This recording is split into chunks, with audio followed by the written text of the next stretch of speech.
right, good evening. I call to order the meeting of the Manassas Park Governing Body for October 21st, 2025.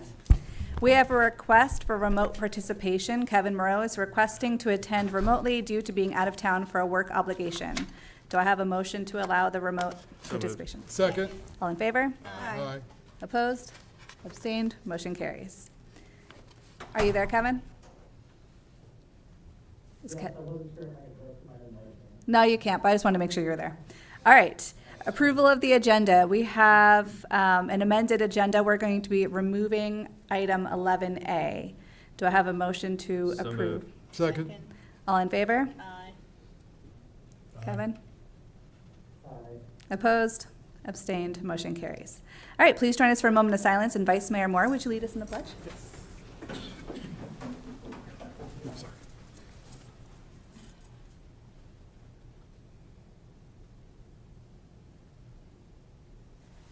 I pledge allegiance to the flag of the United States of America and to the republic for which it stands, one nation, under God, indivisible, with liberty and justice for all. All right, right now is general public comment time. We will have comments for the public hearing later on the agenda. Is anyone signed up for public comment? Yes? Or you don't, you could just come up if you're not signed up.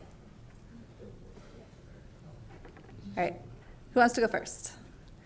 Please come to the mic. Limit your comments to 3 minutes, and Lena will be keeping the time.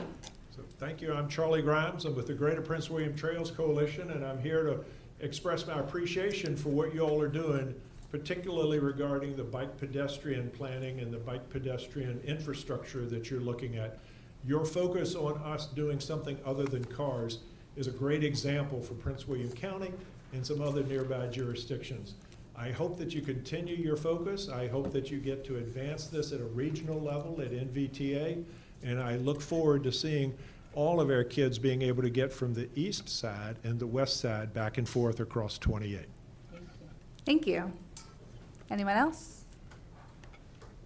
Hi, I'm Mike Freeland, also with the GPWTC, and just wanted to echo Charlie's remarks too, that I want to thank you for your advocation for bike peds, and especially in the legislative agenda that I think you'll be discussing tonight. I'm a 71-year-old cyclist who enjoys cycling, but I enjoy cycling off-road. And I am looking forward to the day when I can ride from Stonewall Park to Signal Hill without being on the streets, and even from Manassas VRE to Manassas Park VRE parking garages without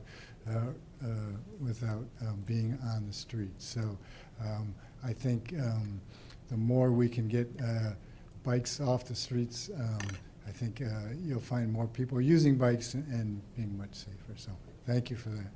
Thank you. Anyone? I'm Alan Mutchnick, co-chair of Active Prince William, and I enjoy riding my bike on the street.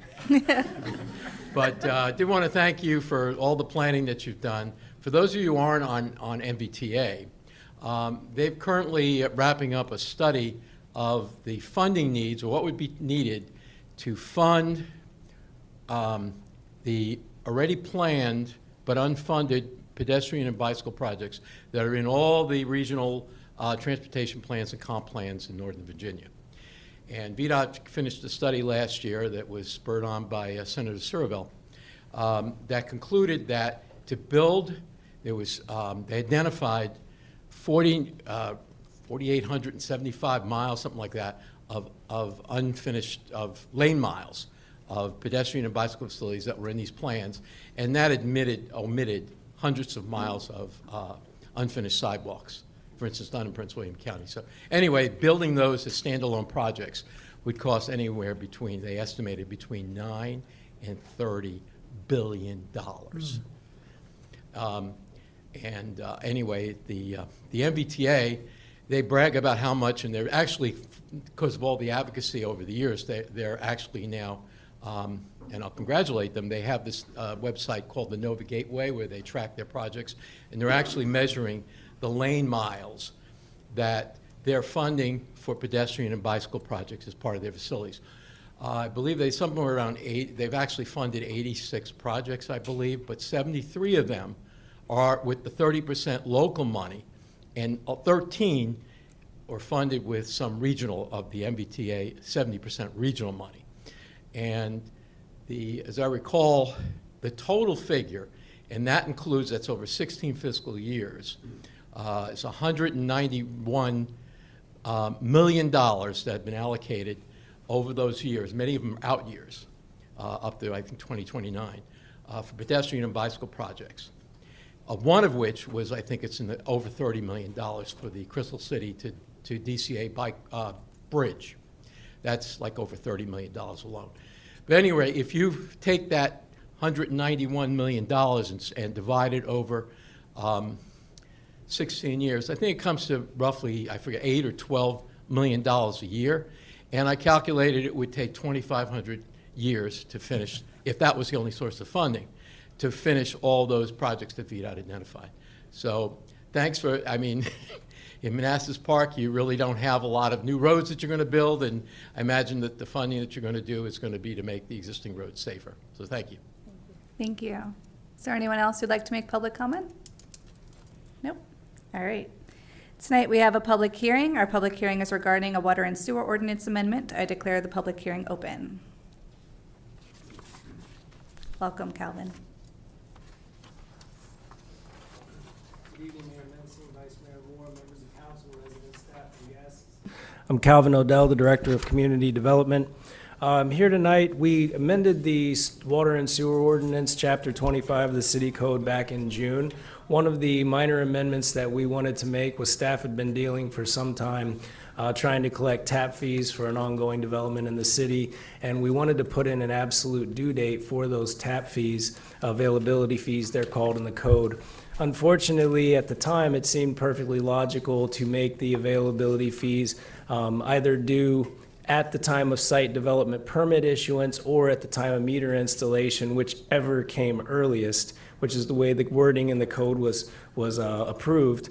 And looking back on that, there's several types of development, like shell buildings, pad sites, where a developer may come in and you may not actually see water usage meter installation for years, and they would carry those borrowing costs for quite some time. It could deter development, could be an issue with the banks.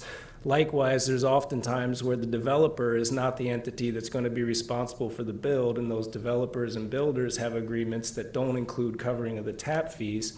There's quite a few situations that we came up with where it may not be logical for those tap fees to be paid at development permit. So all the suggested change does is still leaves in those two milestones where absolutely at one of them tap fees is due, so there would be no more arbitrary, this is when you pay your tap fees, but it would either be at site development issuance or at installation of the meter, but then with the approval of the director. So whichever makes better sense for the project that's ongoing or the city, that's what the director would approve. That's the recommended change, is to give the director discretion on when those tap fees would be due at which of those milestones. Okay. Any questions? We'll start with Councilmember Cyberling. No questions. Thank you for the explanation. No questions, thank you. No questions. No questions. Thank you, Cal. Kevin, do you have any questions? We lost Kevin a couple minutes ago. Oh, okay. Thank you. Never mind, he's back. All right. Is there anyone who would like to make public comment regarding the public hearing? No? All right. Seeing no one, motion to close the public hearing? So moved. Second. All in favor? Aye. Opposed? Abstained? Is that Kevin? Okay. He's back. Okay. Motion carries. Public hearing is closed at 7:10. Thank you. Thank you, Calvin. Okay, we have a few different recognitions. The first one is a proclamation honoring our veterans supporting flying of the Veterans Day flag. Whereas service in defense of the United States of America, both in times of war and peace, is the noblest form of citizenship, and whereas we honor the more than 41 million veterans of the U.S. Armed Forces who have sacrificed for our freedom, with many paying the ultimate price throughout our nation's history. And whereas the men and women of the Army, Navy, Air Force, Marine Corps, Coast Guard, Space Force, and National Guard have made significant contributions to preserving our nation's freedom. And whereas the words of President Eisenhower in 1954 remain true today, let us solemnly remember the sacrifices of all those who fought so valiantly on the seas, in the air, and on foreign shores to preserve our heritage of freedom, and let us, sorry, I need my glasses. And let us honor ourselves to the task of promoting and enduring peace, so that their efforts shall not have been in vain. And whereas the City of Manassas Park, established as an affordable housing for World War II veterans, remains deeply grateful for the sacrifices of our veterans and will continue to honor our military community, both active and inactive, for their dedication to preserving our freedoms and the promise of liberty for all. Now, therefore, be it proclaimed that the City of Manassas Park governing body hereby declares Wednesday, November 5th, as Honor Our Veterans Day in the City of Manassas Park by displaying a flag of appreciation for our nation's veterans on city buildings from November 1st to 30th, 2025, and calls upon all Manassas Park residents to observe Veterans Day on Monday, November 11th, through actions and words of gratitude towards veterans to honor all of those who have served to uphold the principles of justice, freedom, and democracy. Do I have a motion? Second. All in favor? Aye. Opposed? Abstained? Motion carries.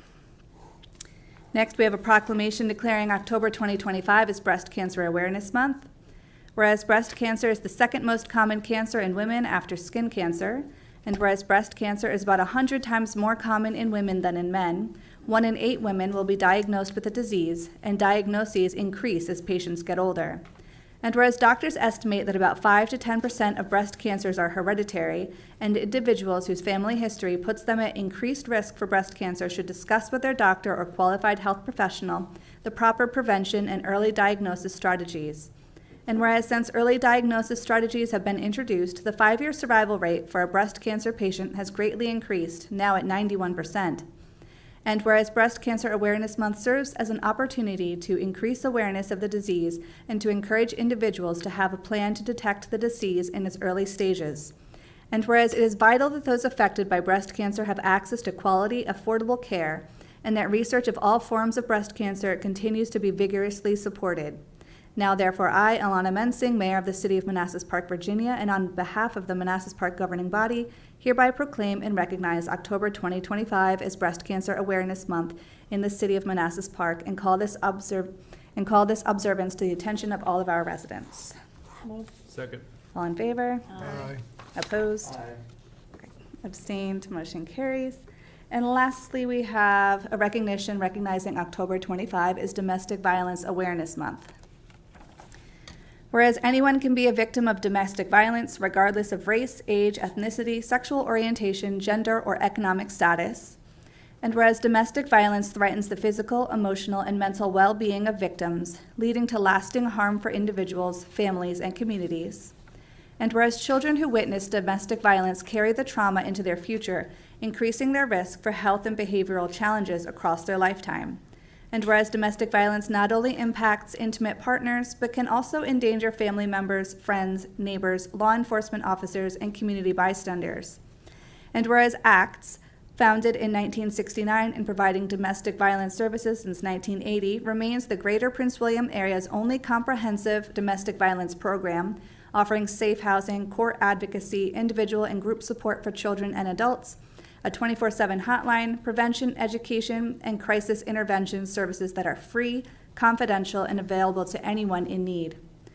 And whereas in fiscal year 2025, ACTS sheltered 67 individuals in its safe houses, assisted 1,271 clients through court advocacy and accompaniment, and supported 2,630 participants in individual and group services, and provided 519 high-danger interventions through the Lethality Assessment Program. And whereas ACTS is a proud partner in the Lethality Assessment Program, working with local law enforcement to identify victims at the highest risk of homicide and connect them immediately to safety planning and life-saving resources. And whereas ACTS reached 2,606 community members in FY25 through prevention and education, equipping residents and allied professionals to recognize warning signs, connect survivors to resources, and support safety planning.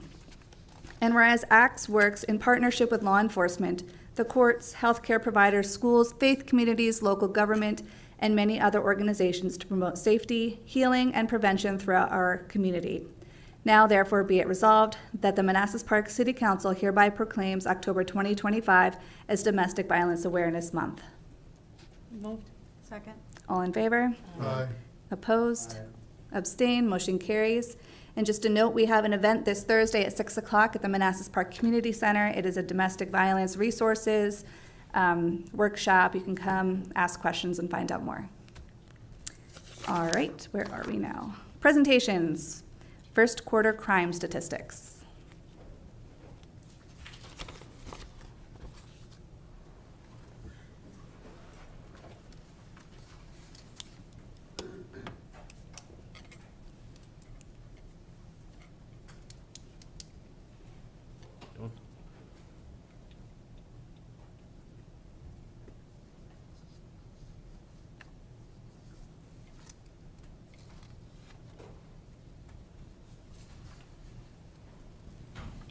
Good evening, Mayor, Vice Mayor, members of the governing body. I'm here to present the police department's first quarter for FY26 crime statistics. Sorry, I'm got a little tickle in my throat, so if I get a little hoarse on you. I did notice a typo on this, and I apologize. It should say FY25 on top and FY26 on the bottom. Okay, so if we look at crimes against people, persons, we're down. The thing is, if we ever get one or two, it kind of shows the percentage being higher, but that's because we have a low number to start with. So overall, crime is low for our city. We did see an increase in property crimes like a robbery and some other larcenies, motor theft, actually, motor vehicle thefts. We did see an increase, a reduction of all other larcenies. We've seen a 72% decrease. So overall, crime for us is about negatives are 65% under than what it was first quarter of last year. This is just a heat map of some of the crimes. We did the aggravated assaults, all their larcenies, motor thefts, thefts from vehicles and robberies. And as you can see, it's all over the city. It's not confined to one area. So, you know, we do look at these maps to see if we need to put more resources in the area. And as you can see, it's pretty much scattered throughout the city. We also do a comparison for our first quarter of calls for service. Some of the stuff we track is not all the calls, but we do domestic calls, alarm calls, noise complaints, vandalism, traffic accidents, and service requests. As you can see, there was an increase in domestics, and traffic accidents and noise complaints was a slight increase. So overall, we had about a 3% decrease, but there was a slight increase in those. Proactive policing, which we encourage our officers to do, traffic stop, traffic arrest, criminal arrest, DUI, extra patrols. We've seen a 16% increase across the board compared to FY25's first quarter. Any questions on these? That's all I have. Any questions? We'll start with Kevin. No questions. Okay, Hasib. No, thank you. No, thank you, Chief. No questions. Hasib. No questions. I do have a question, and I appreciate, and I know your officers have done great work, and that's one reason crime is down. I just have a question about overdoses. Has that decreased, increased on what you've seen on the police side, not the fire side? I know we've seen a decrease, but I don't have those numbers in front of me, I'm sorry, but I can get those. There has been a decrease in overdose. Have there been any deaths this year? I'd have to look into that to make sure. Thank you. Thank you for your service and presentation. I have no questions. Thank you, Chief. Okay. All right, next up, we have our legislative priorities discussion for FY26.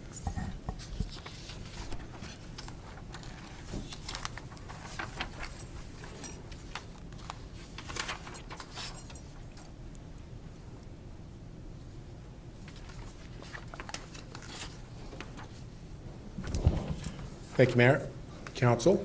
So what we're going to do now is we're going to go through some slides that basically is the accumulation of what we've collected from you over the past few weeks based on what you want us to focus on, or what you want our state legislators to focus on during the next session.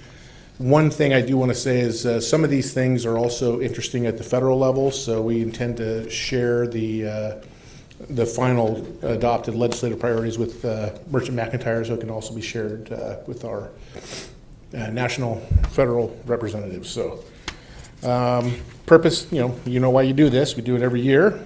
got to be able to let our intentions be known. So I'm just going to go through the items. Some of them you've seen before because they came out of the legislative brunch that we had in August. But they have been repackaged a bit to just put them in a couple different categories, and we're not making a recommendation. This is basically for you to say as a group, yeah, we'd like to run this down, or no, we wouldn't, or we're neutral. Those are basically your options. And if something does occur to you that you didn't think of before that didn't get included, please let us know. We can talk about that now as well. So the first thing is the SNAP program. Obviously, feeding our children is important. So this is the first item. I guess I just look at you guys to see if you want to have a discussion about this, or just say yay and move on, or say nay and move on, or neutral and move on. Is everyone in favor of including this? Anyone not in favor? Any changes? Yay. Yeah. Yay. Kevin?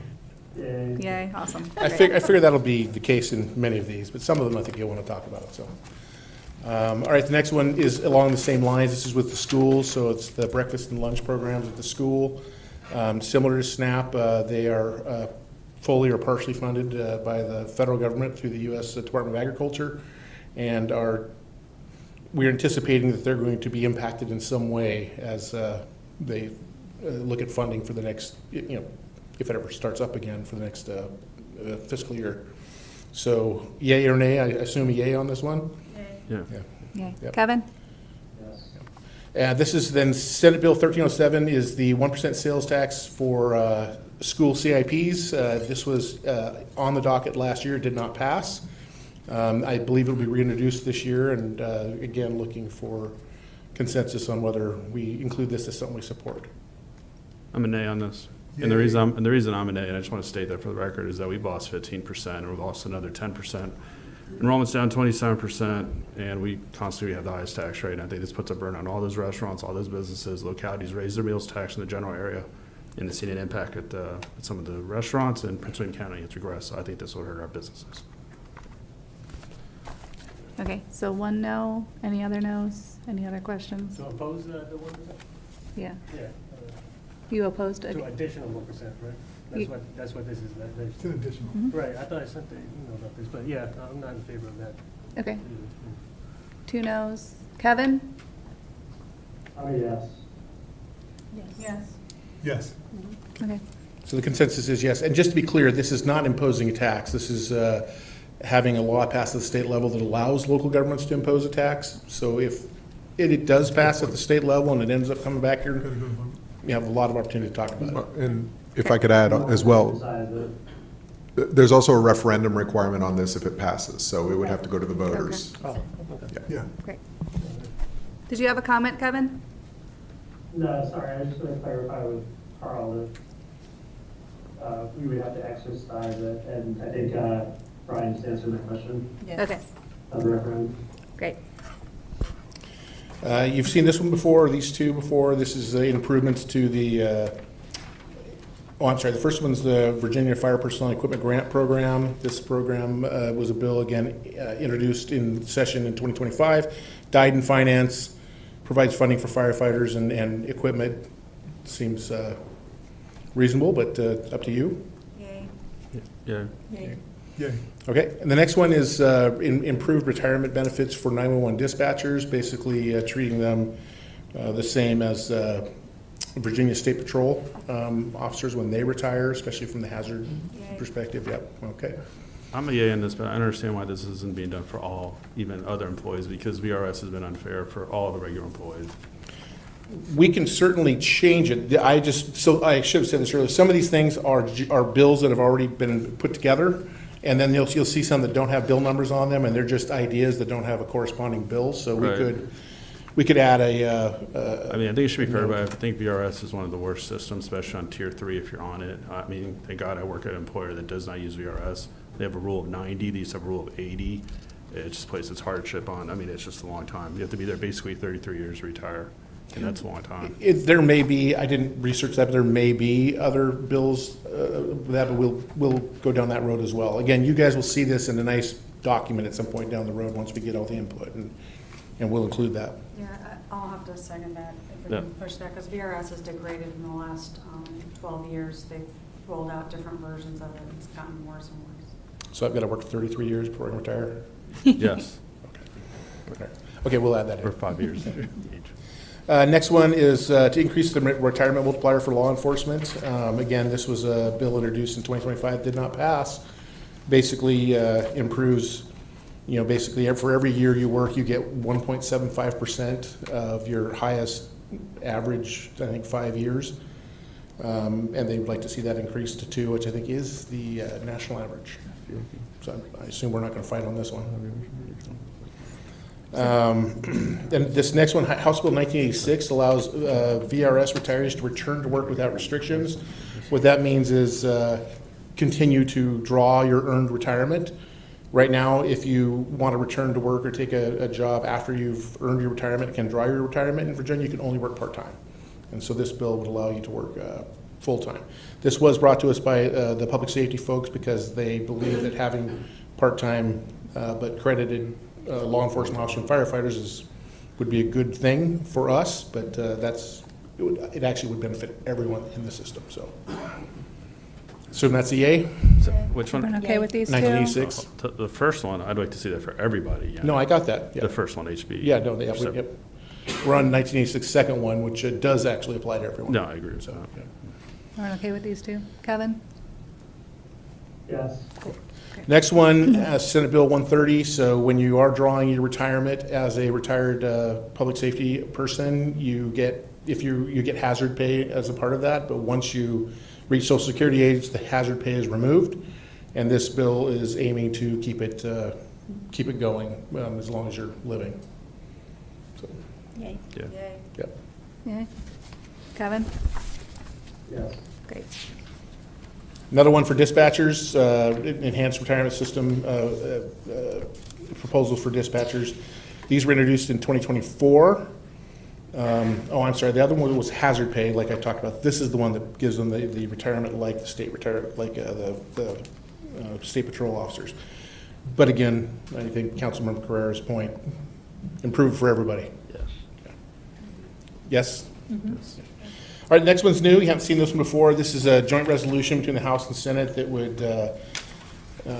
put a constitutional amendment on the ballot to remove the same-sex marriage ban from the state constitution. In order to get a constitutional amendment on the ballot, it has to pass with a majority vote in both houses for 2 consecutive years. It did pass in the session in 2025, so it passes in 2026. It could be on the ballot in the fall of 2026. Could be 2027 as well, but if it passes twice, that's the requirement. So, support? Yeah. Yes. Yes.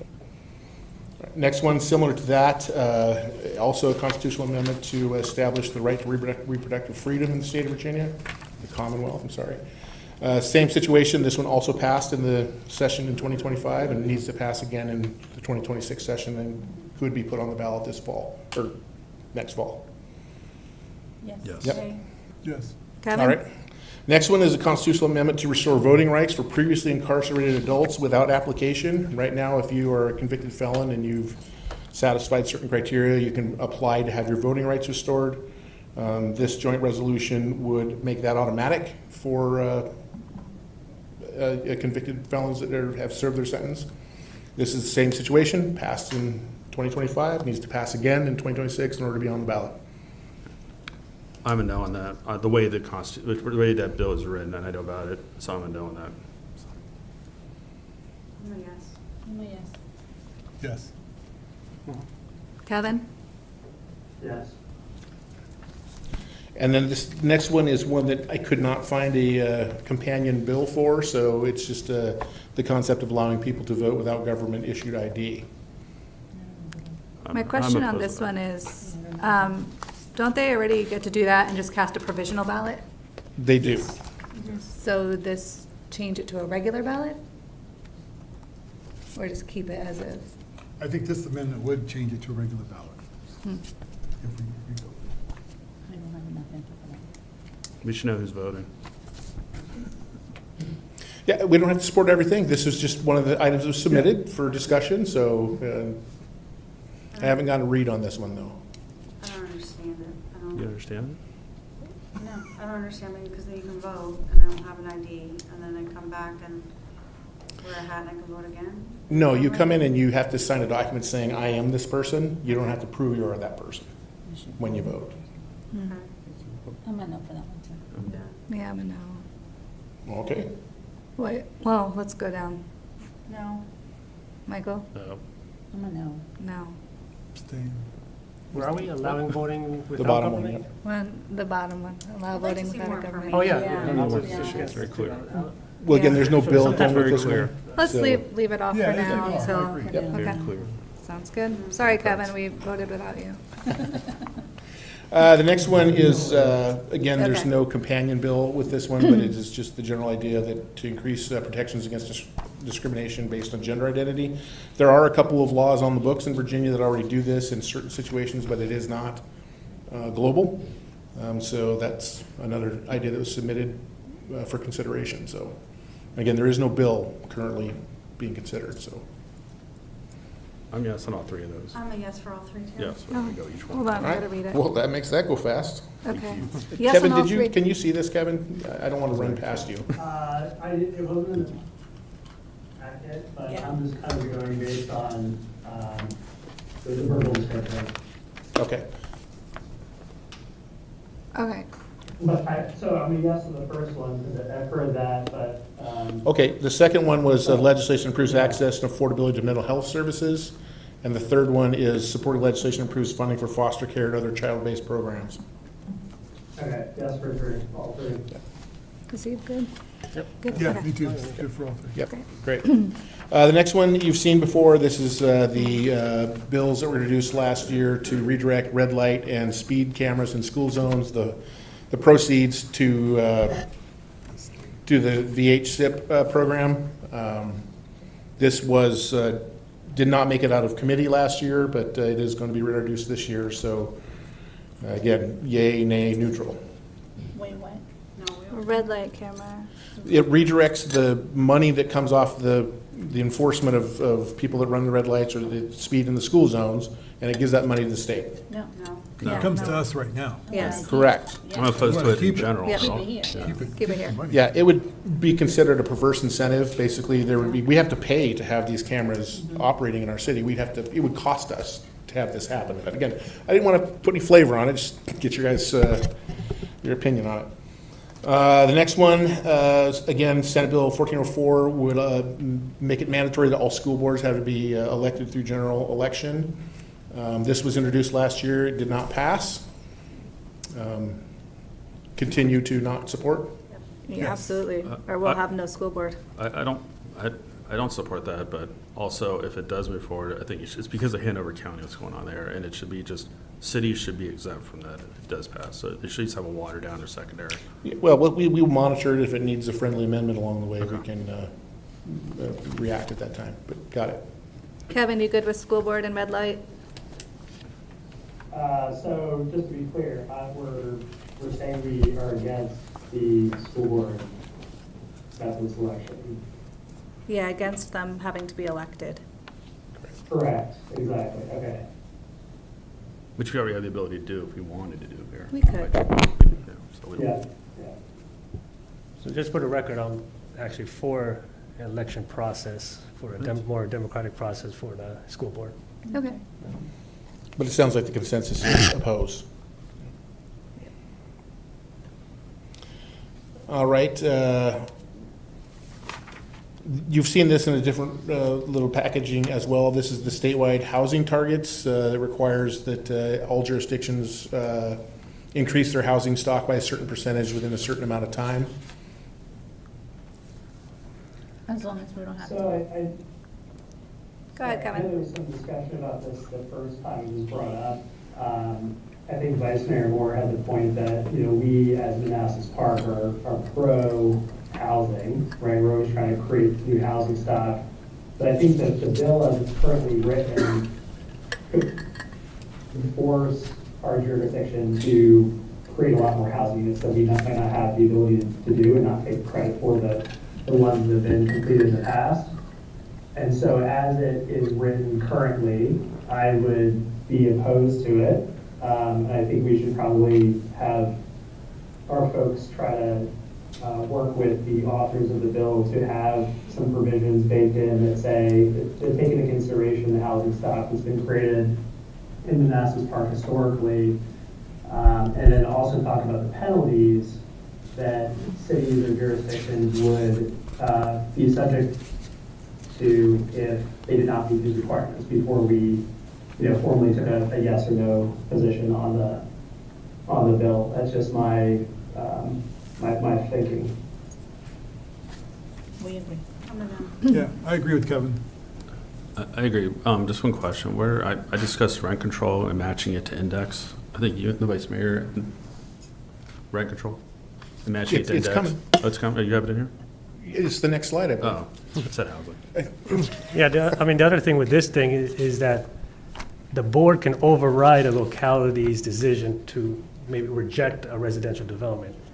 So I think that power should stay with the localities instead of giving it to a state control. So, I mean, the way it's written, it's not very locality friendly. Yep. I agree with opposing it as it's written, but monitoring it, and if another version comes out that we could support, jumping on that one.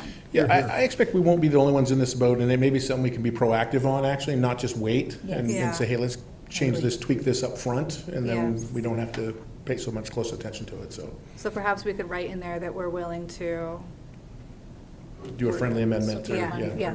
exempts certain criteria, yeah. There are several other bills related to housing that have been introduced. All these titles, for some reason, are very, very long, so I tried to make them understandable in shorter words. But the first one is the right to appeal without cost the decision of a public housing authority. So if you make an application and it's not approved, there's an appeal process for that, but you have to post a bond in order to do that. If they decide to evict you, there's an appeal process for that, but you have to post a bond in order to be able to do that. So these two bills would remove that requirement that you have to post the bond in order to appeal the decision. I would support that. yeah. That was a yes? I'm a yes. Yeah. First one, I think I'm a no, because I think this is for the process for the application for the loan, or are you talking about the This is eviction? for rental. The concern I have there is if it's probably, in the Commonwealth of Virginia, you can live almost 6-9 months before you get a full eviction. And if you're not paying rent and then you're appealing it, you're just holding off, and it does place a hardship on the owner. So I don't know what the bond is that you're required to put up, or do you know? I don't. So that would just be my concern. If the bond is $50 or $100, I understand that, but I don't know. So I'm a no on that one. A yes, a no, yesy. I don't know either. Okay. You said you don't know? I don't know either. Okay. Yeah, that's fine. Yeah. Yes. Yes. The only thing about the second one, the rent notice of non-renewal? You haven't gotten there yet, but yeah. Oh, okay. We're on number I thought one. you were doing all three. So wait, Okay. let's see, were you a yes or no on number one? Right to appeal without cost. Oh, yeah, that's, Okay. You're a Right. yes? Hold on. yes. We only have 3 yeses. Oh, goodness. Kevin? So I'm a no on the first one, and a yes on 2 and 3. Wait, what's 2? We're just on the first one. Yeah. So Kevin's a no.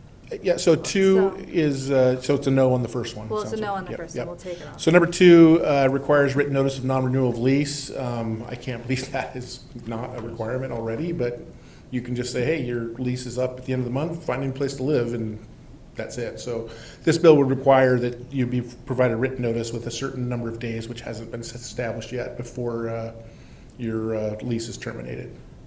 Yes. Yeah, Seems reasonable. yeah. Yes. Yes, good. So my only concern for this one is that sometimes the tenant might forget to write that written notice. So then what happens is that is going to do an auto renewal where the tenant's intention was to move out, but then now they're stuck into another auto renewal that policy the landlord can enforce now. These bills require the landlord to provide the tenant written notice if they're not going to renew their lease. Oh, okay, so I thought this was the other way, No, tenant no. requiring, okay. No. So in that case, it's already built into the lease. They're usually 30, 60 days already in there. Yeah. Okay. The next one is increasing the waiting period for notice of eviction from 5 to 14 days. That seems pretty straightforward. Yes. Yes. Yes. And there was a number of input from governing body members that talked about general support for any bill that sort of improves housing, whether it be rent relief, opposition to rent gouging, utility assistance, building housing on church-owned land. Which the opposition to that is because church-owned land, of course, is not real estate taxable, but that is another possibility. Making lower the deposits or removing the requirements for deposits, all those sorts of things are all out there in the conversation about how to improve access to housing, but I could not find any bills that are current that address those. So I guess I'm just looking for general support for these sorts of things, and we won't. You'll have an opportunity to weigh in on each and every bill as they are introduced, but Yes. Yes. housing, we're in. Got it. Yes. Yes. Next thing is transportation. Again, not any direct bills that I could find, but basically support initiatives that provide funding for pedestrian overpass at Centerville and Manassas Drive. Yep. That'd be great. Direct the NVTA to increase funding allocation to bicycles and pedestrians. And all the Yes. things. I think we heard some public comment about that tonight. Support funding for the VRE and other rail projects in Nova. Yes. And then the last one is remove the moratorium on annexations. No for me. Our sibling city has Carl, can you asked. say a little bit more about what that one Yeah. is? Yeah. Explain. Well, again, there's More about no, that one? yeah, sure. There's no bill currently under consideration, but in the state of Virginia, the reason we're the youngest city in Virginia is because the state passed a moratorium on incorporation in becoming cities and then expanding as a city. That's why when we have an agreement with Prince William, we do a boundary line adjustment. We don't do an annexation, so because technically we can't do annexations, and we can't. No other town can incorporate as a city. So the reason I asked for this to be included is because actually the city of Manassas put it on theirs, and it kind of inspired me because when we were bringing Signal Hill Park into our area and also the golf course, we had to do this convoluted boundary line adjustment because annexations are not allowed. And if they were allowed, that would have been a much simpler process. Just kind of comments. I know, I think they renewed it again about 7 years ago to extend the moratorium. It's been in place since the late 70s. 50 years. 50 years. And the reason why is because then we could be annexed. We could have Bloom's Crossing say, I don't want to be part of Manassas Park anymore. I want to go to Prince William County, and they could be annexed. And I just don't support that.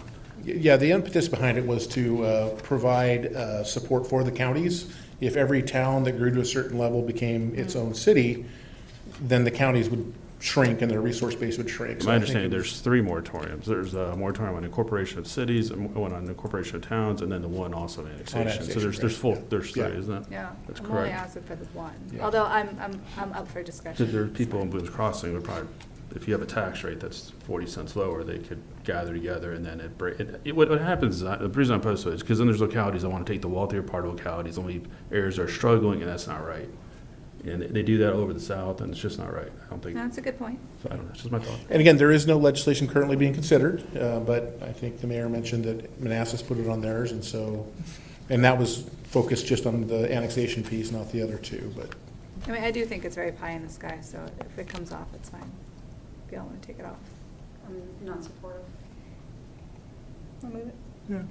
Okay. You can remove it. We do want to make this digestible, so I think having a couple things come off is a good thing, so. Doesn't mean that something might not come along we wouldn't support, it's just the presentation document will be cleaner.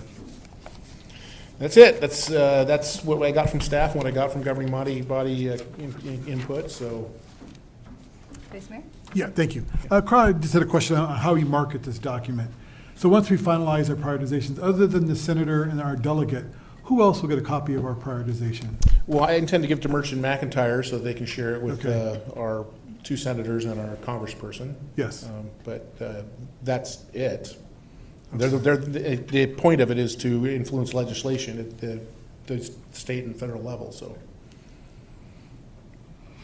Okay, I just wonder if there's any bodies or other groups like Virginia League of Cities or Oh, yeah, other, well, yeah, is there we'll- other yes. organizations that we could be sending this to We will that share does it, yeah. legislation? think Kelly wants to. Yeah, Oh, absolutely. Kelly wants to chime in The here. VML Hi. legislative people will definitely get it. Sorry. Yeah, I typically send it to the Northern Virginia Liaisons Group as well. We all kind of send what our priorities are once voted, and we'll discuss actually next week to meet everything we're bringing forward. Fantastic. Good to hear. Thank you, Carl. Thank you. Thank you, Kelly. Any other questions, comments? Kevin? Yeah, I'm glad you asked. So I have a question, and maybe this is for Carl or for Kelly. Does this list seem too long? You know, to me, it seems like a really long list of things and priorities. And so I don't know if it's a reasonable list, or friends at Merchant McIntyre can kind of give us a view on that, or whether they should say, hey, you know, take this list and prioritize and give us your top 5 or top 10. Or it could be perfectly reasonable that, you know, these are our priorities and there's a really good chance that we can get a lot of these things, you know, either passed or you know, things that we're in opposition to, you know, defeated. So I don't know if anyone on the body has views on that, or if Carl and Kelly have, you know, opinions from prior sessions or other professional experience. Yeah, I think that the way I would put it together is I would put together the elevator speech document first, which is the short one-pager, and then a bill list. So all of the bills that come up, whether that we want to either support, oppose, or I guess we need to list ones that we're neutral on. But so that document can grow as bills getting introduced and invented. But I think the original document will just be a more philosophical overview and topics, not necessarily listing each and every bill that might fall into that topic. So we haven't figured out exactly how it's going to look yet, but I think you're right, and I think we're going to try to do something that works. I did speak. All right, thank you. I did speak to Senator Rome about this over the summer, and she did ask, like, if there are specific bills that you want a yes or no, list them all out. She was looking for something a little more comprehensive, but I do like your idea of the cover page. And are we going to be voting on this at our next meeting after you clean it up and package it? That is my fervent hope. Great. So we'll have another look at it before we vote for it. Well, we'll try to get it out beforehand too, so you can digest it. I will say I am not artistic when it comes to, you know, graphic design, that sort of thing. Kelly's better, but Great. you know, we'll take any So we get suggestions you got. pictures. Good. Any other comments, questions? Okay, thanks so much. Now we have information, our city gateway wayfinding signage.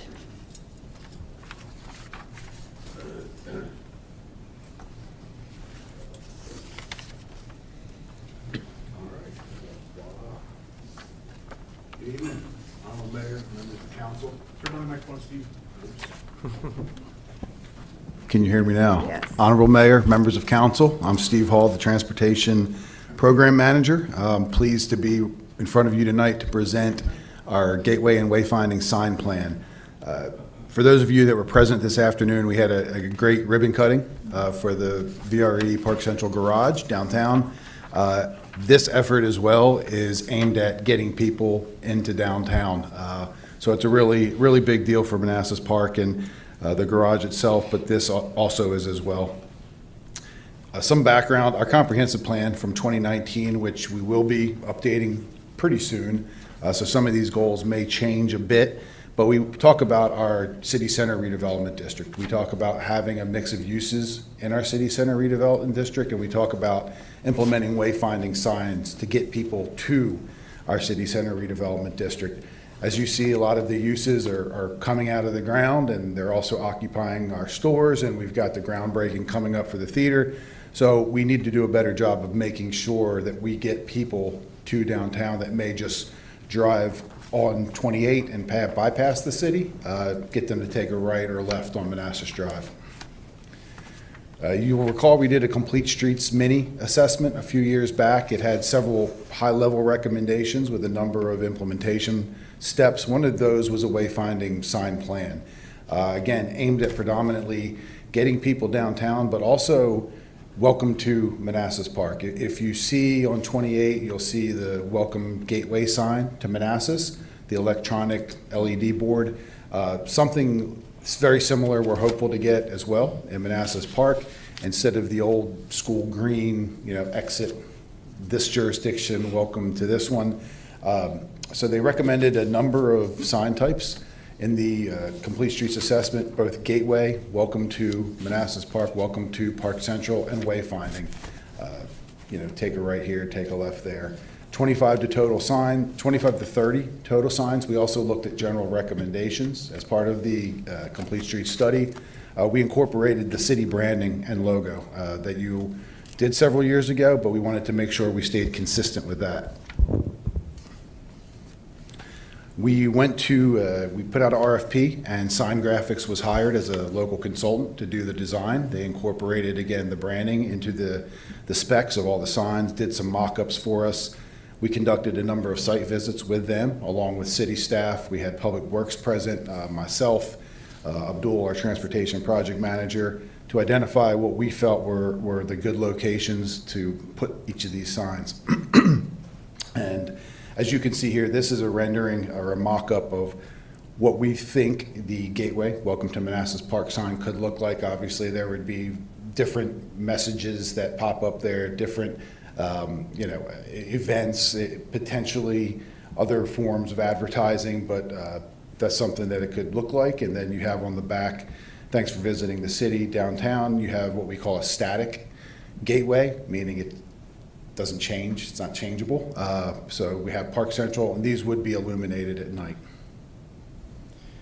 Next you see, we kind of wanted to we played a little bit on the gateway, the business signs that you see on the interstates from VDOT, the blue color with logos and with arrows. So what we have here are four panel and then 6 panel destination signs for businesses. This would be business points of interest in the blue color. We would reserve spaces to allow them to put their logo. If they have a specific type of logo, they could put that on there as well as an arrow. So we could have a model with 4 or 6. We also have the green signs, which are more points of interest. Points of interest versus business wayfinding. The points of interest signs would be specific to City Hall, public services, VRE, things of that nature, but again, aimed predominantly at getting people into Park Central and highlighting those assets we have here. We're hopeful to have a second kind of phase to this, if you will, that will highlight all the other assets in the city, other parks, Costello, Blooms, things of that nature, but we got to start somewhere, and we're starting with Park Central. So these are the locations that we identified. Hopefully you can see it, but the blue dots represent the business wayfinding sign. The green dots represent the points of interest, and then the yellow are the gateways and parking signs. I think I failed. Sorry, let me jump back one. I failed to note the parking sign also that incorporates the little tree. So we will have highlighted public parking spots for folks to know where to park. These are the approximate locations. We did go out to the field and verify all these. We tweaked these slightly, and there may be a couple other tweaks. We are going to hopefully shift the Park Central gateway that you see right to the north, if you're looking straight at this image, down south a little bit further. So there is some room to play around. We need to be very careful. Also, we did some preliminary investigation with Miss Utility to see if there were any significant conflicts. A couple locations do. The majority of them, we believe we can make work, but more of that will come as we go out to bid. And one other item I should note is we do believe that some of the green and blue, there may be a bit of overkill. So we wanted to do a little bit, we wanted to ensure that we had enough, but what you're seeing on the image to the left, there may be a little bit of overkill on 28 north and southbound. So depending on how the bids come back, we'll have to obviously prioritize, I think, the gateway signage, welcome to Manassas Park, and then some of the business signage that we're required to do with some of the development, but also welcome to Park Central. So we'll pick and choose when the bids come back, and we'll return at another meeting seeking your authorization to enter a contract. So again, Sign Graphics and city staff went out. We looked at all of those dotted locations on the maps. You'll see a couple examples of Top left is an image on 28 heading northbound. That would be just after the city line, because if we stay in the county line, we need VDOT authorization and we need additional permitting as a result of that. Obviously, there's going to be some work involved to get electric service here. We'd have to bore under. So that is going to be part of the bid package. There's the static gateway. You see that's at Euclid. As we travel down Euclid, just past the Euclid intersection coming down Manassas Drive towards Bank Street. You see an example of a point of interest sign, the green sign that is on Euclid Avenue as you're heading towards the intersection with Manassas Drive. You see Abdul posing with our business sign right there. That's before the Manassas Drive and 28 intersection. And then at the bottom, you see two images is if you're coming southbound on 28. There will not be two LED gateway signs there. There's alternatives. We looked at possibly putting it on a hill or possibly putting it in the median, and that's something that will be finalized in the near term, that location. I think what we need to do is examine fully the implications of getting electrical service to that and the costs that might come with it. So the next steps, we're going to prepare an IFB. We're going to release an IFB to get bids, identify the low bidder, and then phase and prioritize the signs based on costs and what we have to budget in the budget. So LED gateway obviously would be a priority. Hopeful once the bid phase is over, assuming that goes smoothly and we have responsive bidders, that will return to the governing body and request to enter a contract. We'll issue notice to proceed to the contractor, have them fabricate and install the signs hopefully this spring, start this spring, and then possibly start discussions for a new project for a second phase for all the other city points of interest on different areas of the city outside Park Central. And happy to answer any questions. Great, thank you. We'll start with Councilmember Cyberling. Any questions? No questions. I think it's a great start, and I'm happy that you said it's the start. We have to start somewhere, because there's a lot of parks on the historic side that people don't even know about. So. Absolutely. Thanks. Thank you very much. Thank you for the presentation. It's very nice. It looks good. The only question I have is the one on coming into the city. That left turn lane, go further, forward. That right, yeah, that right there is, I make a left turn there. There's a lot of vehicles coming. You're going to look and see if it blocks sight and all that.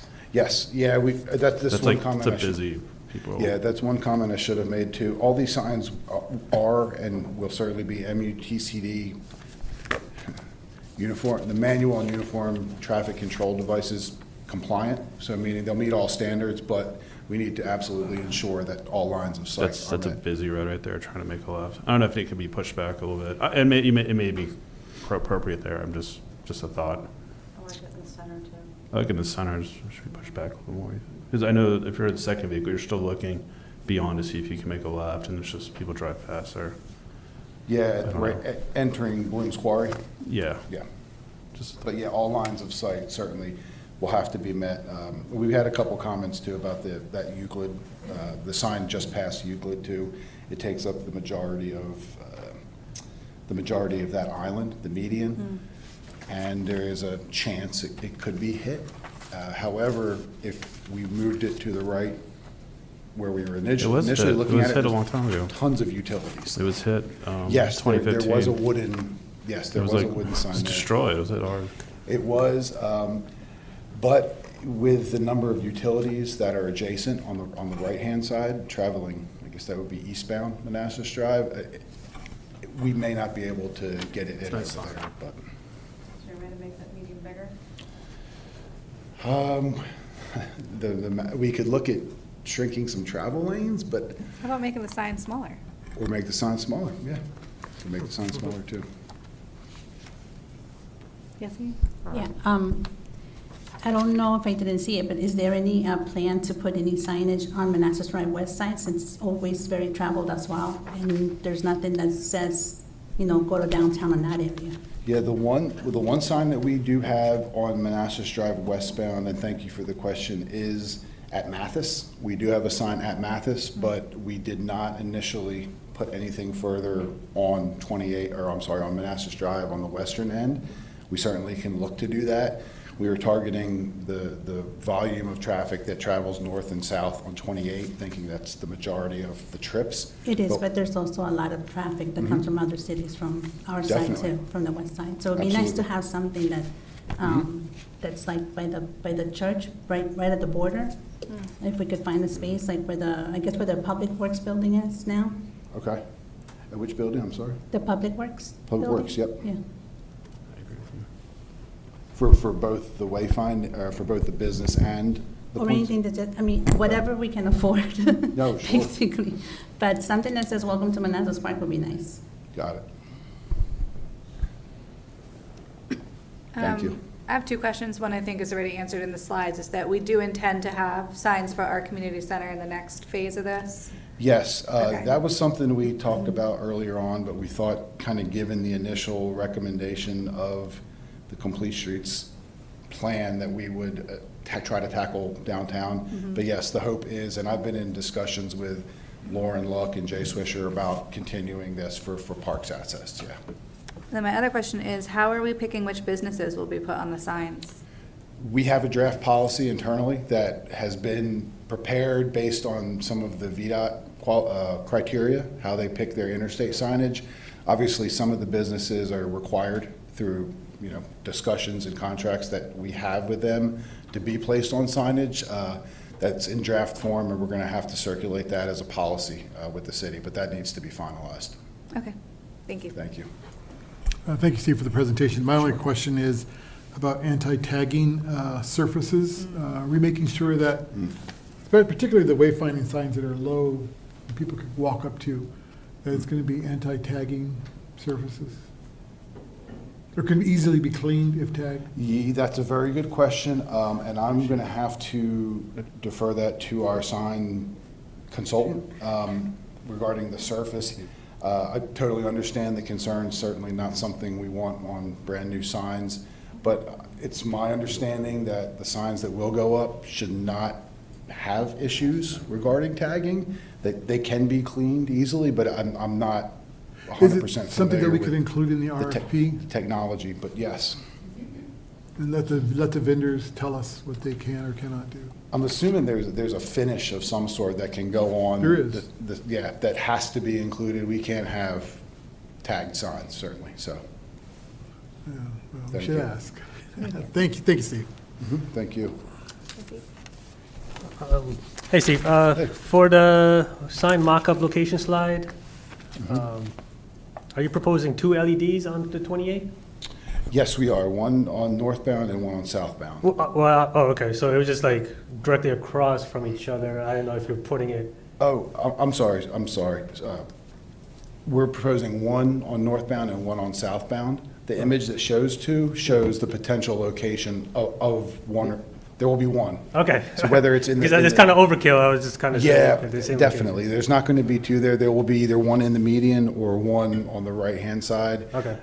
There were a couple misutility conflicts that we identified also on the right side, which is why we put the one in the middle. We could potentially get over those, I believe, on the right side. But it's still, I guess, up for debate where we put that, the final one. The other thing is that the one on Manassas Drive near the downtown, that's a static sign, right? That's correct. The Park Central sign, yes. Park Central.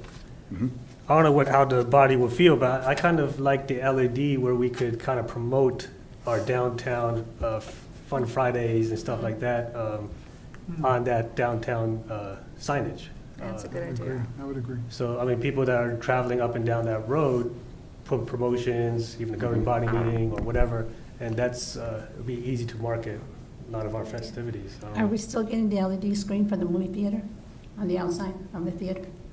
What happened? I couldn't understand, what on the theater? Are we still getting the LED screen that we were supposed to be getting outside the movie theater? We haven't committed to that yet, but we are having it wired so that we can put it up once we have found the funding, yes. Okay.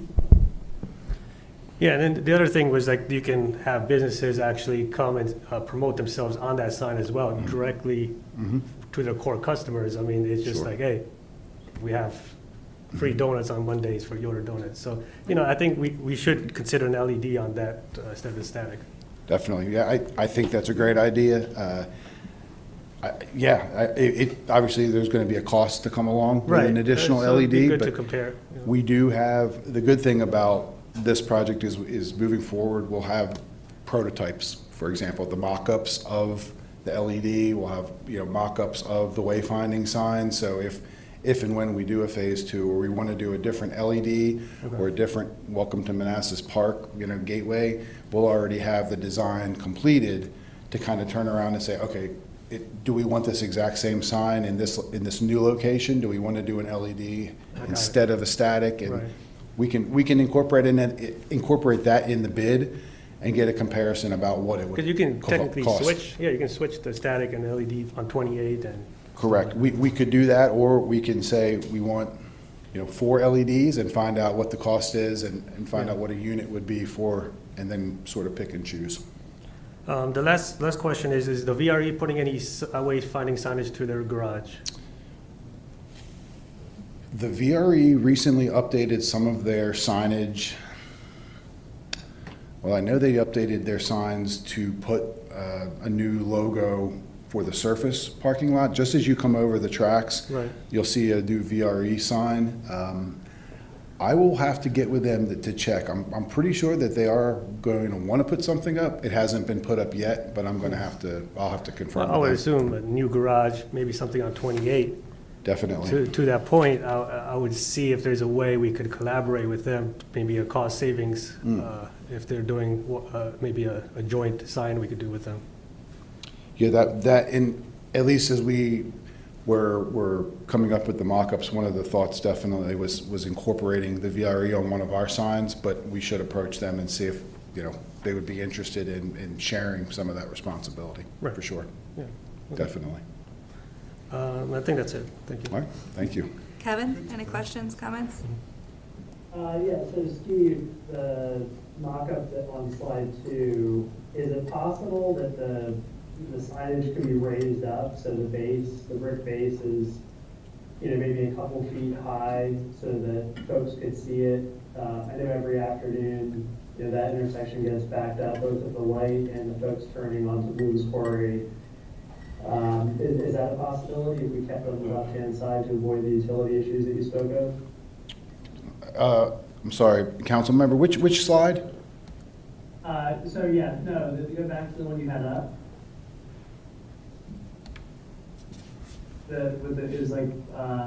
Right there. Okay. So the bottom left, Yes. that sign. Mhm. So imagine, wall-to-wall traffic on all of those lanes Mm-hmm. at, 4:30 in the afternoon. Could Sure. that sign be higher? Could it be on a 4-foot brick base, for example? In the sign that's in the median, or the sign that is on the side? The one in the median. It could potentially. I think that would get to council members' concern regarding the line of sight. Could you see if you were turning there? But that is absolutely something that we can look at. Oh, yeah. I understand. If we could make that higher. We can adjust the base of any of these to make them higher. We could make the Park Central Gateway at Euclid smaller, to, I guess, right-size them. And these are not to scale too, I guess I should have said that, but yeah, we can look into that, and maybe there's something we can do to elevate it and have it be transparent in some form or fashion. Yeah, I mean, I don't know aesthetically how it would look, but maybe instead of Yeah. brick base, like 2 poles so that people can see underneath it, the line of sight. Okay, But I'm sure your consultants will figure it out. sure. Yeah, we can ask that. Thank you. Thank you. Any final comments, questions? All right, Thank you. thank you. We're up to the consent agenda. Tonight, the consent agenda includes approval of the minutes from October 7th and 14th, 2025, and a motion authorizing the city manager to enter into an agreement with Cox Communications for use of city right-of-way, subject to city attorney review. Do I have a motion to approve the consent agenda? Second. All in favor? Aye. Aye. Opposed? Abstained? Motion carries. All right, ordinance amending Chapter 26 of the City Code to prohibit firearms in city buildings. Thank you, Mayor, governing body. As you know, this is a follow-on to the public hearing you all had at your previous meeting. Just as a quick summary, the proposed ordinance would prohibit, with some exceptions, the possession, carrying, or transportation of firearms, ammunition, and components thereof in city-owned or city-controlled buildings. As the ordinance was presented and as it remains, it has a delayed effective date of December the 1st to allow for appropriate signage to be put up. The ordinance also continues to have a single penalty, which is a Class 1 misdemeanor. So if the governing body would like something different, this evening would be the time to do that. And then finally, there are standard exemptions from the application of the ordinance. There is not currently included an exemption for concealed carry. So with that, we'll commend it to you for your consideration, and happy to entertain any amendments if the governing body would like it. Vice Mayor, would you like to start? Sure. Thank you, Madam Mayor. Thank you, Brian. And we had a wonderful public hearing a week ago or 2 weeks ago. I thought there was a consensus, but maybe we can get one tonight on a tiered approach to the fines. It would start out with the $250, which I think was a Class 4.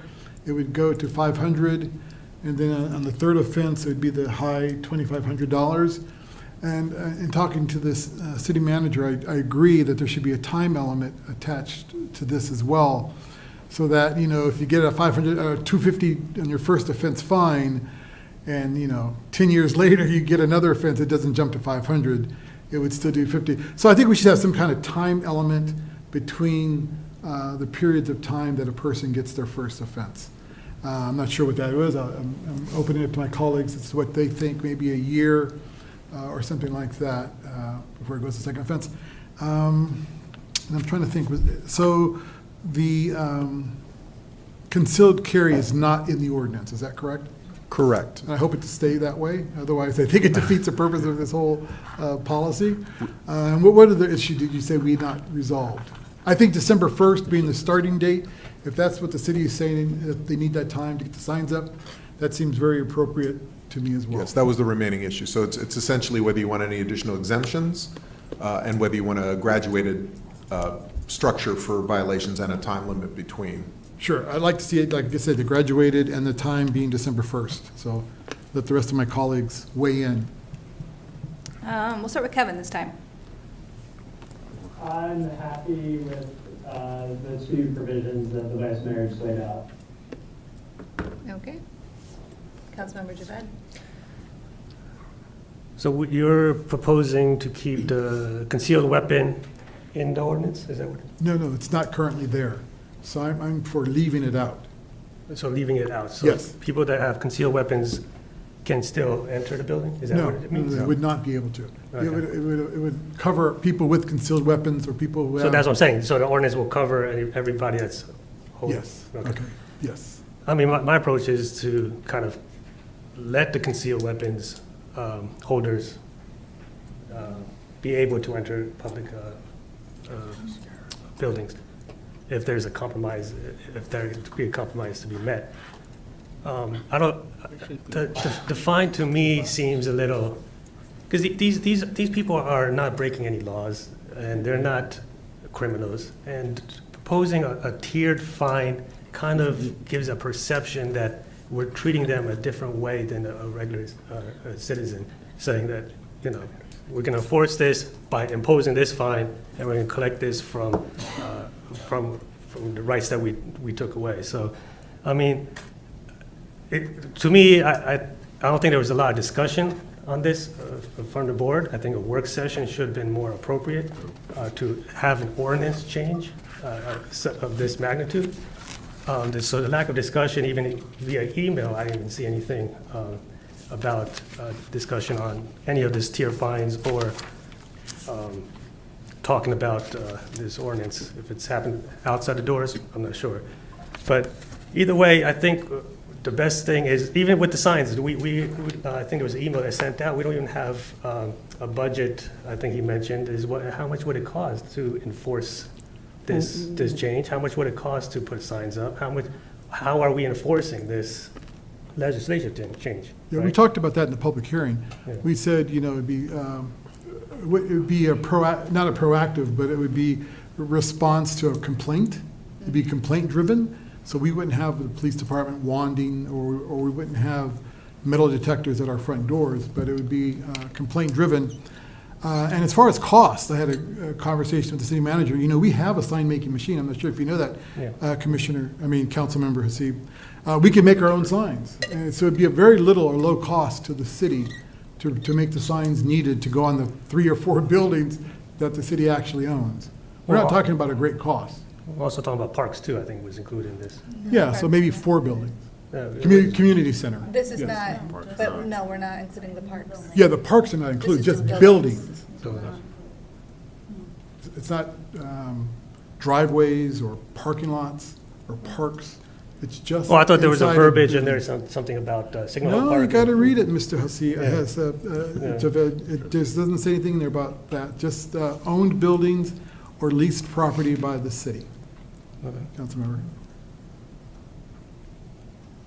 Okay. Well, we know your stance. I am agreeing with you. Yessie? I agree as well. I agree. The only question I would ask is it possible just do January 1st in the 1 year, just because it'd be calendar to calendar? Mm-hmm. 1 year, you say? I agree with you, 1 year, but can we January do it January 1st, just because I like that. Because it's just the whole calendar. Sure, sure. Just be easier. Change it. And what about the time between tiers for 1 year, mayor and so. Councilmember? 1 year sounds fine. And the 1 year offense, sounds. the 1 year offense is just for offense in Manassas Park. So if they go into another jurisdiction and bring it in a, That doesn't count. then it doesn't count. It's only for if you do it multiple times in Manassas Park. Correct. That is correct. The one area of clarification I think you all may want to explore is typically when you talk about violations, I mean, folks can get cited for a lot of things. I assume you're of any of these would trigger the next level, because people can get cited all the time. In fact, I know the police chief is here. My guess is if this works like in other jurisdictions, a lot of folks will be warned, or, you know, because again, the idea is people will do it unintentionally, people will do it not with deliberate intent. So, and then also my recommendation would be keeping tiers as simple as possible. I mean, there's 4 possibilities here, 4, 3, 2, and 1. You know, perhaps a 4 and a 3, or 4. Again, I'll leave that all up to you. And I understand Councilmember Deved's point about sort of doing this on the fly, but we just need to get a consensus from you all as to what you want in terms of number of tiers. How many tiers do you feel are? I thought 3 were appropriate. Yeah, 250, 500, and then the class 1. So a class 4 for the first, class 3 for the second. Correct. Class 1 for the third or subsequent, and it would be 1 year between each one. So if there was not a year, it would revert back to the original. That's correct. The lower. That's correct. Okay, I understand the language. Let's see if there's consensus on that. Does that work for you? That's fine. Sorry, Councilmember Cyberly? I'm okay with the tiers, but I think there should be an exception for concealed carry. Oh, okay. What's the, well, indulge me on the language, I didn't get a chance to read it, but what's the verbiage on the off-duty officers? What's the? They would be allowed. And we don't have any armed officers at any of our buildings, that's correct, right? There's nobody here. Well, in the school, if you Well, count the the chief schools. is here. Well, we're not talking about the Oh, schools are they already have a different. policy. It's just the rec center, And this this, building, right. public works, social services, And and the- development services, or the Yeah. permitting. Correct. Mayor, so just so everybody hears it again, the current included exemptions, which mirror the exemptions that most other jurisdictions that have enacted one of these, especially in our area, are, number 1, for Reserve Officer Training Corps, standard, intercollegiate athletic programs, which should not be a major issue here, military personnel when acting within the scope of their official duties, sworn law enforcement officers, and personnel retired law enforcement officers to the extent exempted by LEOSA, and then private security personnel hired by the city when they're present in a building subject, well, in the performance of their duties. Those are the existing exemptions under this. And I think law enforcement would apply to anybody who's DCGIS certified, correct? So the language Yes. say that include the marshal. Correct. Do we have cameras in the parking lot or anything like that? You do, yes. In, Our parking lots? So what my concern is let's say we do have concealed carry, they put their stuff in their trunks before they come in here so that they can pay their bill or concealed carry. So they want to obey the law, they put it in the trunk, and then someone ransacks their trunk. do we have somebody, like cameras outside in the parking lot, I think in the building, Some of our buildings we do, and we do have them here. in the parking lot? Okay. Okay, so is everyone in favor of the 3 tiers with the 1-year buffer? Yes. Anyone, I should say, anyone not in favor of the 3 tiers? well, I'm going to abstain because like I said, it's just too fast and we, You're abstaining and no for the whole thing? right. Okay. Anyone else? But everyone's good with that. Okay. And then, how do I phrase this? Who wants to see the concealed carry included, as in they are also not allowed to bring their guns? And are you? Yes, I'm I sorry, do Mayor. want- Could you restate that? Yes, how should I state it? The concealed carry is Not not an included. exemption. Correct, so, Okay. correct. Yes, that's So right now, there is no ability to, I'm sorry, if this is enacted, there would be no ability to bring a firearm within Right. public buildings, concealed carry. Right. And I agree with that point. Okay. I agree. I agree. Okay. And no. You do not. Okay. Kevin? I agree. Okay. So the majority, are we ready to vote on this tonight, or do we need to bring it back with the change in the tiers? I think we can vote We can on vote it on it tonight tonight. with the changes that have been mentioned. And I believe also January 1st instead of December 1st for the effective. Yes, we decide on January 1st. You. Okay. Do I need to change the motion at all then? You could just say the motion as amended by As amended. consensus. Okay.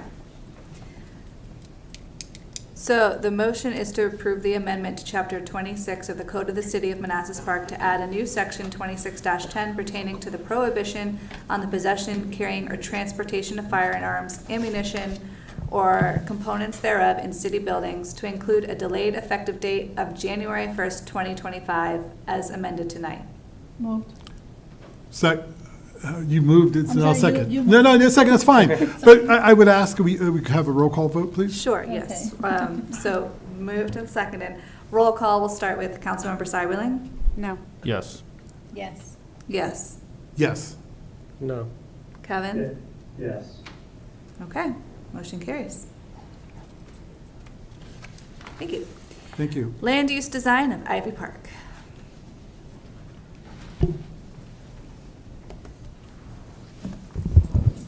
Good evening, Mayor and council members. There have been a few changes to this application since the public hearing. We have the applicant's representative, Janelle Cameron, participating remotely tonight. So I'm going, and she has a presentation that I'll be helping her go through. Janelle, can you hear us?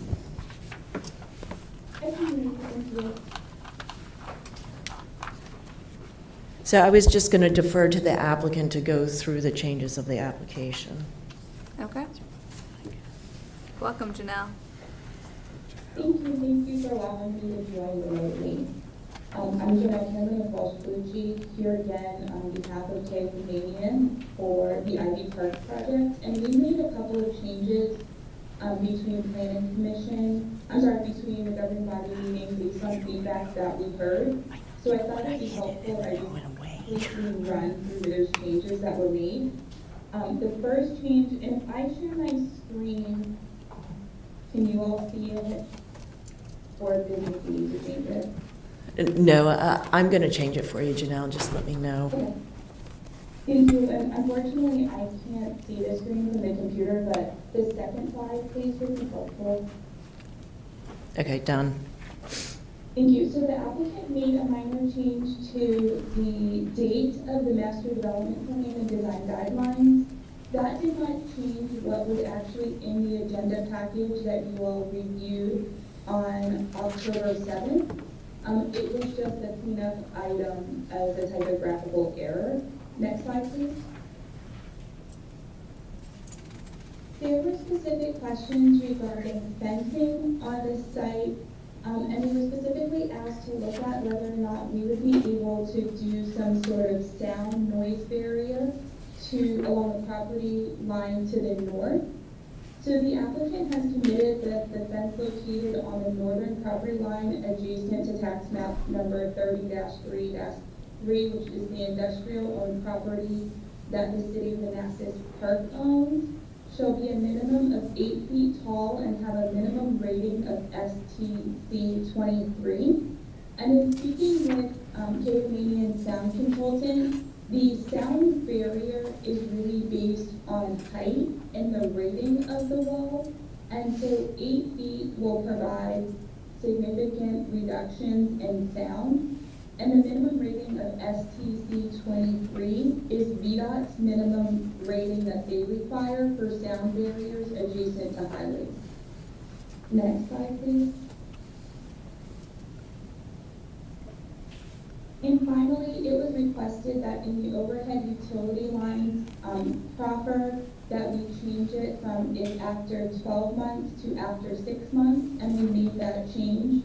And with the addition of the fence proffer, we had to change the eminent domain language to specifically reference the new proffer number as it related to the overhead utility lines.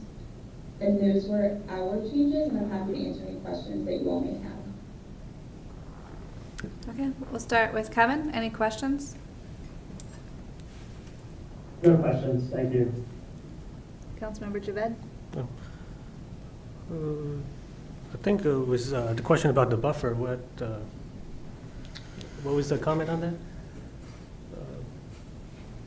So the specific comment, when we discussed the buffer, there was a concern about the buffer being able to provide additional noise mitigation.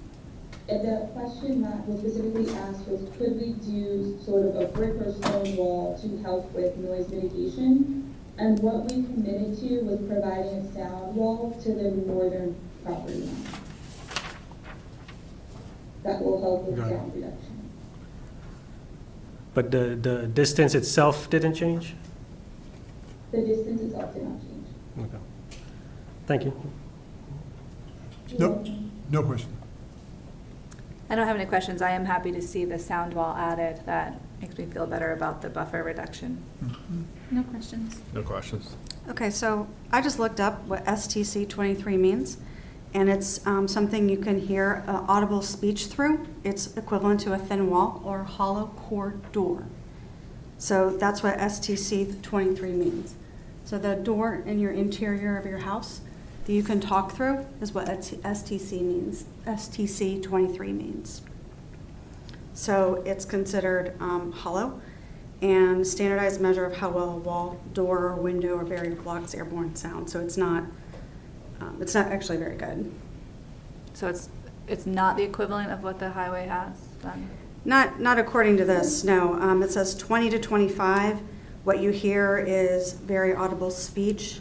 It's a real-world example is a thin wall or hollow core door. 30 to 35 is basically a basic apartment wall. 40 to 45 is a standard insulated 2x4 wall. 50 plus is excellent sound insulation, high-end condos and hotels. And 60 plus is soundproofing level specialty construction. Janelle, did you want to respond to that? So we took this, so the sound consultant looked at VDOT's manual, and specifically for VDOT manual for the wall ratings that are adjacent to highways, they have a minimum requirement of an STC 23. And so that is how the rating was based on VDOT's requirements. And it's a wooden fence. So a lot of It can be any material. So basically what we were told is that the thickness of the fence, so it doesn't necessarily matter what the material is, it's really the thickness of the fence that provides that rating. So density usually helps with sound barrier, which is why they put concrete on the side of highways, is because the denser it is, the more it absorbs sound. So if you have something like wood, you're going to be able to get sound through it. But that's not a highway. It's not, So- but that rating to say that a wooden fence is going to dampen sound and would make up 20 feet that they want us to cut. So I don't agree with that. Can I ask again what the impact to the community would be if the buffer was not reduced? There would be a reduction in units. It would be a reduction in I units. think it's 4 units. Yes, ma'am. Okay. Last meeting I asked and I was told it would just be a reduction of the ability of trucks to turn around in the road. In the civil engineer impact, it would also be a reduction in units. Do you know how many?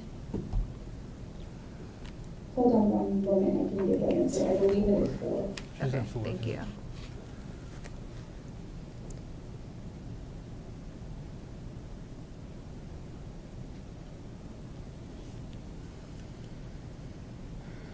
Does anyone else have anything while we wait? Are we voting on the waiver separately or all together? We could do it either way. I don't know how we usually do it. I would definitely, if they were able to increase it to the 40, I would be okay with keeping the streets smaller and making this work, but they need to concede a little bit on that sound. I don't think we should just make that same mistake again. There's no reason to give up 4 units to make it a better place for folks to live. And What's your opinion? I'm satisfied with the applicant, everything they did, so I'm ready to move forward. You're and vote. okay with the way it is? Yes. All right, hold on. Okay, Yessie, I'm okay with the way it is. Daryl, I'm okay with the way it is. Yessie, The buffer to be kept the same, at 40 or 20? 40. Okay. I mean, we have people already complaining at it right now. Kevin, what is your feeling about keeping it as is or requiring the buffer to remain at 40? I'm okay with it as is. As is moving to 20, right? Yes. Okay, right. Okay. All right, well, it looks like the majority is in favor of as is, so.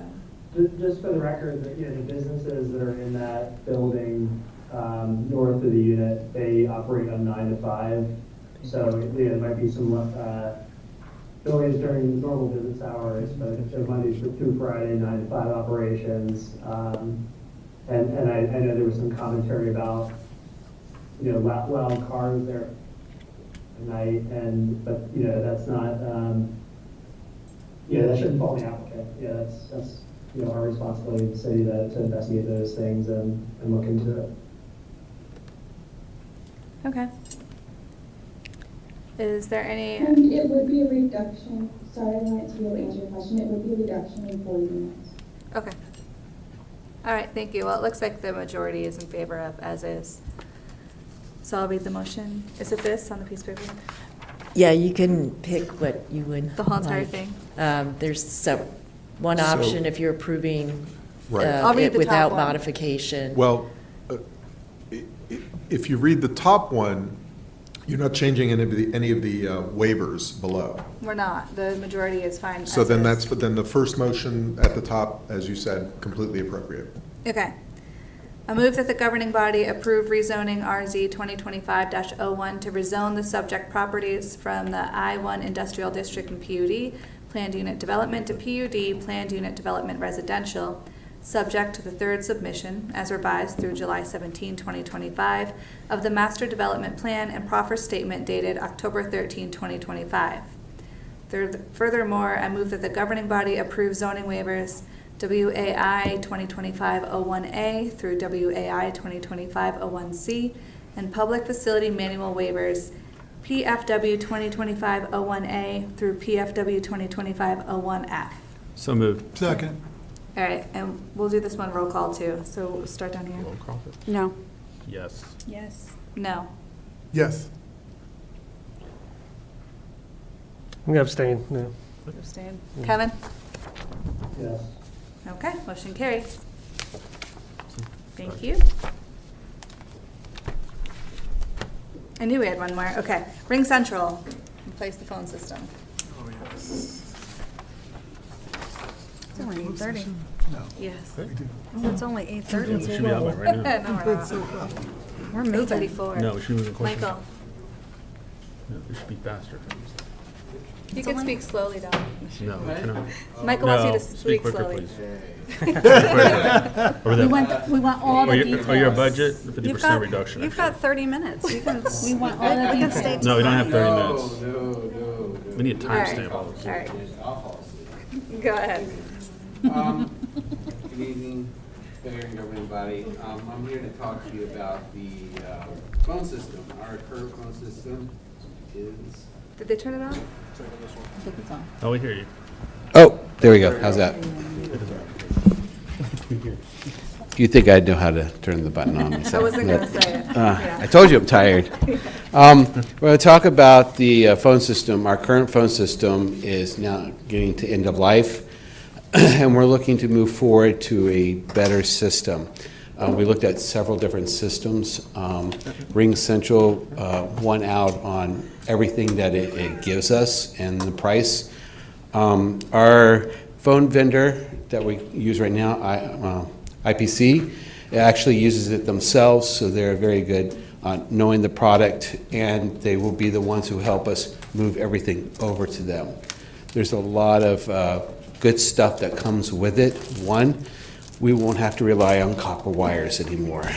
Hey. Yeah, and here in the city, we have lost phone service several times this year just because of Verizon and copper.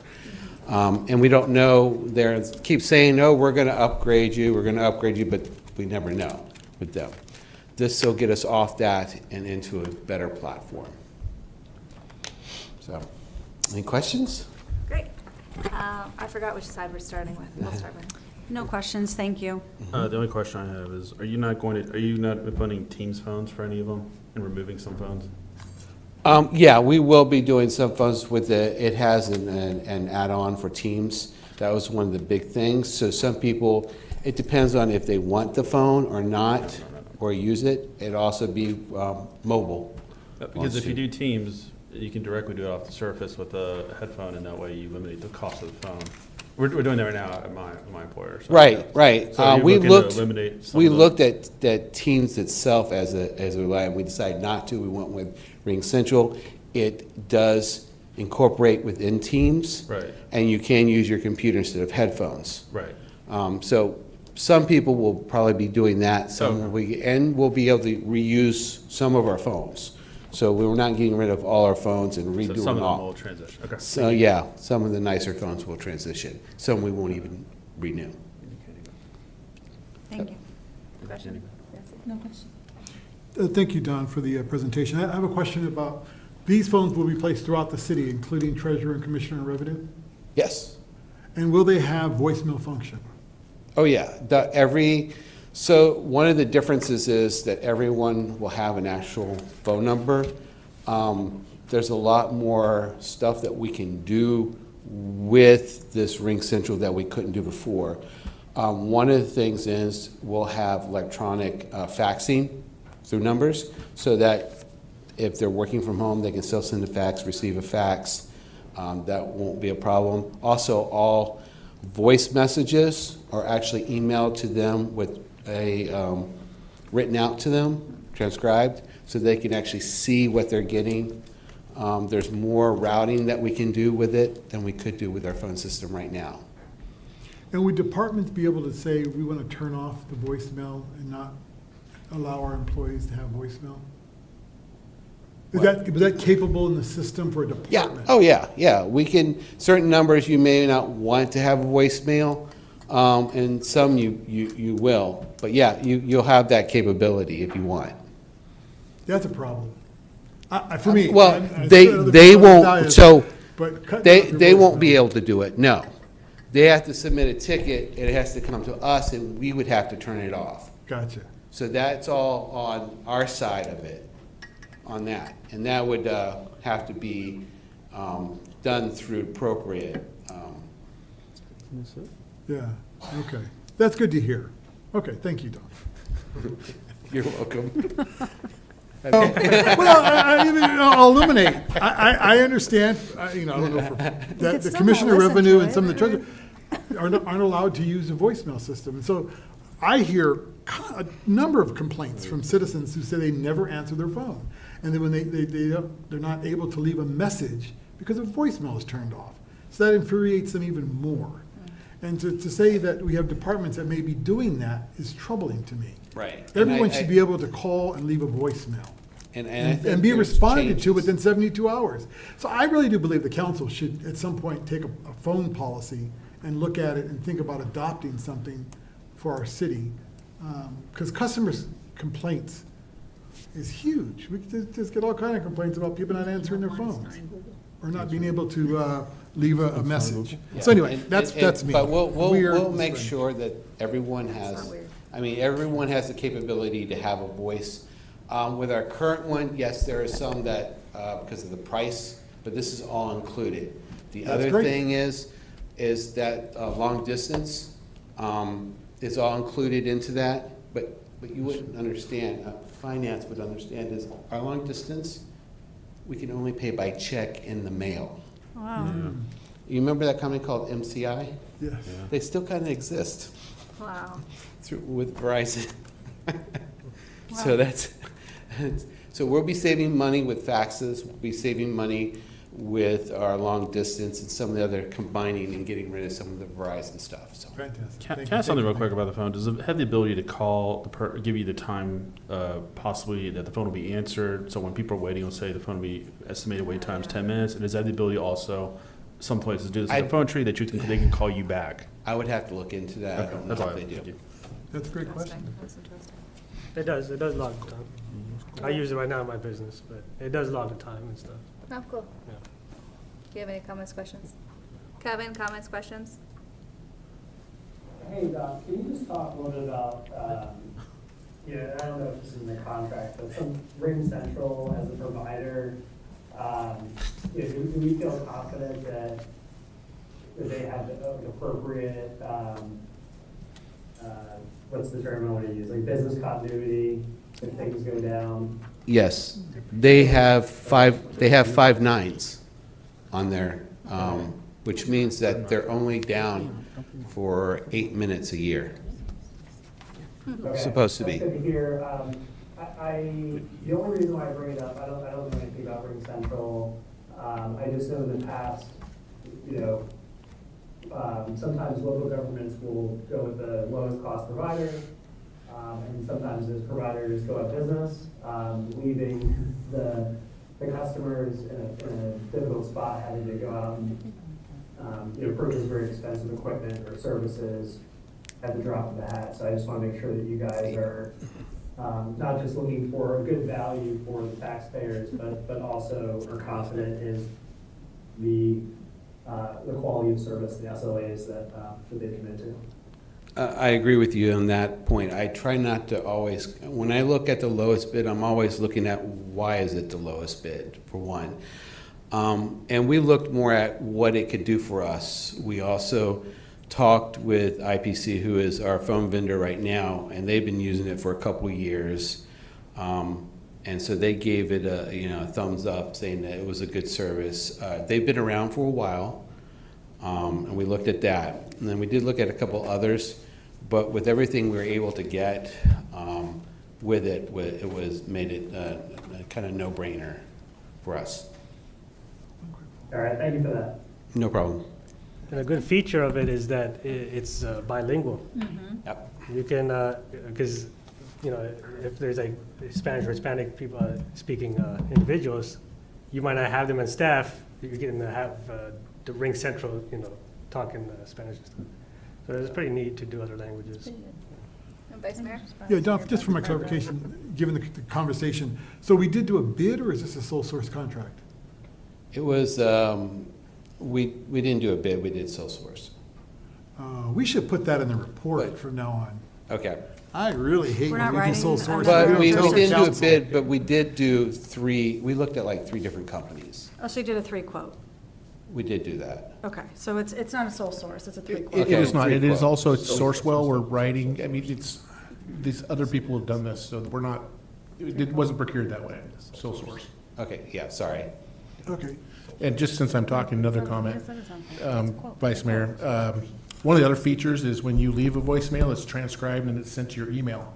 So they I will love get that. an email every time they get a voicemail. So I share your frustration with people not doing that, but I think that's a great feature that helps avoid some of the problems that come with not answering the phone. And just, Mr. City Manager, for the future, I mean, I appreciate the fact you guys did call 3 other businesses. If you just put that in the body of the report, so, I don't have to ask the sole source question each time, because I have a problem with those. Okay, thank you, Don. I think we have to put those on our website too if we sole source, right? We have to publicly show that. Yeah, we're sole and it actually source. has to come to you if it's sole source. Yes. So, yeah, we don't have the ability to do that on our own. No, I realize it would still come to us, but it tells me that we haven't bid, we just given it to a vendor, and just that information on how we Sure. Yeah. procured That's a good point. whatever Yeah. product it is. Yeah, noted. Put in the language. Okay. The motion is that the governing body authorize the city manager to enter into an agreement with Ring Central for the purchase of a new phone system in the amount of $41,106.50 for equipment, $37,526 FY '26 monthly service fees, as presented and subject to final city attorney review. So moved. Second. All in favor? Aye. Aye. Opposed? Abstained? Motion carries. We're at our second public comment time. Would anyone like to make public comment? Okay. City manager report. Thank you, Mayor. Yeah, that item was just about $1,000 over my signing limit. So that's why we had to bring it to you for this, because the term of it just went over by about $1,000. So, all right. So tonight, just a couple of things on the calendar. So October 25th, noon at the community center is trunk or treat. So there'll be a bunch of cool cars and people giving away candy for anyone that wants to go out there and partake. It's free to the community, so October 25th from noon to 2. Also on October 31st, while it is Halloween, it also happens to be last Friday, so we will be having our last Friday event. It will be Halloween themed, so put that on your calendar as well. Do want to note that city facilities will be closed on November 4th to observe Election Day, and that means our governing body meeting that normally would have been November 4th will be November 5th on Wednesday at the same time, 7 p.m. And then last, the first impact of the government shutdown has come to us in that our bird sanctuary project, which we were working with the EPA on refining the details of the RFP, has been delayed because the people that work for the EPA aren't allowed to work with us. So I just thought I'd mention that because I know it's an important project and it may be later than it is. So otherwise, I don't have anything else unless you have questions for me. I have a question. Did we hire the event coordinator yet?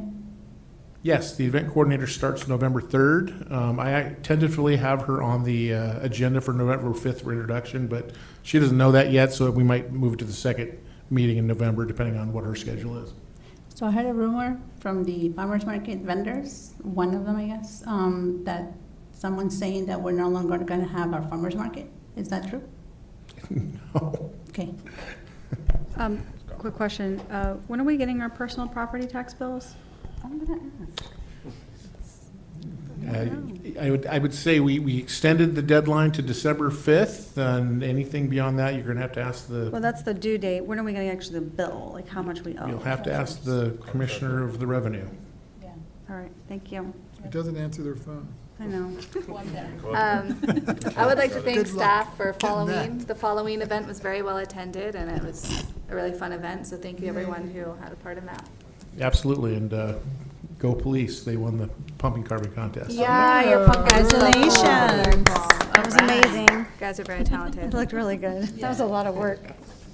All right, we do have a closed meeting. Michael's excited. The motion is that the governing body convene a closed meeting pursuant to Virginia Code Section 2.2-3711A1 to discuss personnel. Second. All in favor? Aye. Opposed? Abstained? Motion carries. All right, we're in closed meeting. We'll meet in the back room in 5 minutes. So exciting.